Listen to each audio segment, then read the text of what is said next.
Mga kapamilya teleserye na aabangan sa 2026, puno ng bagong kwento. Kilig at drama ang taong 2026 para sa mga kapamilya. Maraming teleserye ang handang magbigay aliw at maghatid ng inspirasyon sa bawat manonood. Ilan sa serye na siguradong aabangan sa susunod na taon. Love is Never Gone. Isa itong romance drama na magpapakita ng kakaibang kwento ng pag-ibig at paghihirap. Bibida dito sina Joshua Garcia at Ivana Alawi.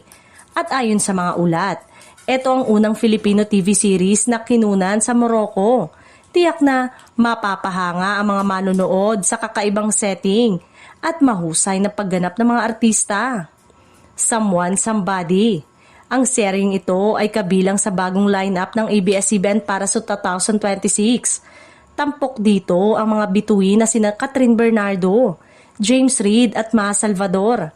Kasama ang iba pang kilalang artista tulad ni Mr. Roel Santiago, Dimples Romana at Makoy De Leon.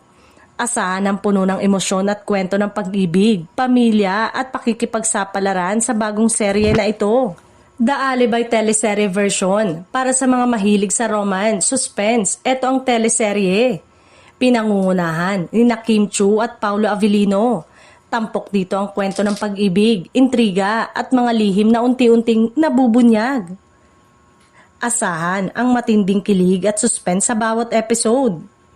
The Secret of Hotel 88, isa sa mga bagong serye ng ABS-CBN na tampok ang misteryo at drama.